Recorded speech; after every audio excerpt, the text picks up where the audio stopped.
Hey everybody, Aaron here. Welcome back to another anime review. Today we look at UQ Holder episode 3. So, we get the gravity blade that I've been looking forward to. So in case you guys don't realize, the gravity blade in UQ Holder is actually a sword that talks.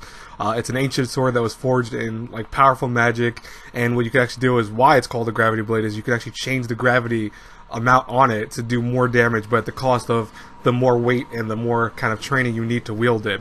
You know, the whole sequence was funny because I remember that in the manga where it was very similar where, you know, when he heard the voice to get the sword, it was kind of just funny because he's like, oh, I can't pull the sword out, it's impossible. And the guy's like, yeah, it's that sword only chooses certain people. And he's like, oh, just the sword just tells him to turn the dial on it down a little bit. And he's like, oh, it came out. I love that whole sequence. It was like so anticlimactic, but so funny at the same time. That's one thing I love about the show is that it takes a little bit of serious tones, and then also at times just throws comedy with those serious tones. Expect a lot of times of like very similar to Negima, and I'll give you kind of a kind of spoiler alert, but it's not really an important spoiler. Expect a lot of times for clothes to get like destroyed in battle, especially for the female characters. That kind of happens a lot. That happened in Negima, mind you, but it's going to happen a lot here too. And it's going to be caused probably by Tota half the time, or Kuramaru, or one of the Yuki holders. Also, we did meet one of my favorite Yuki holders, the one that's based off of continuations. It reminds me of a video game. Geguro, I think his name is. Just the fact that every time he dies, he has 254 lives left. And it's like, dude, I mean, that's kind of cool that you can just keep, restarting basically based on that. But at the same time, it's also scary because, like, you are dropping a number. It's like that's kind of terrifying in its own right. You know, it's like, I know he's not super powerful. He is powerful, but in the sense that his character will have a lot of different moments in the series too.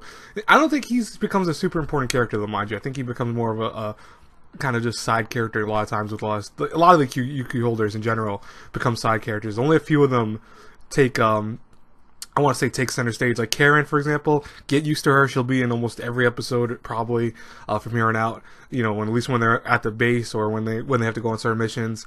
And also get used to that one guy that we saw briefly. I think it's not I don't think number 2. I think it's the guy who was there in the beginning. He only had like a few shots I noticed, but he looked like he had a suit. He comes into play very later on too. So I mean, get used to him too. But I'll say right now, I thought the whole sequence was funny. I thought this whole episode was great. The only issue I think I have with this episode, honestly, was the CGI monsters. Those are pretty bad.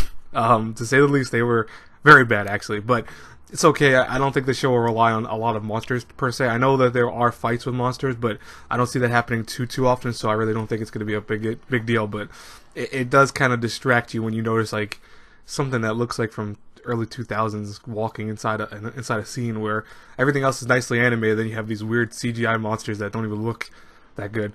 So hopefully that doesn't become an issue later on, but it's not, it wasn't a huge deal.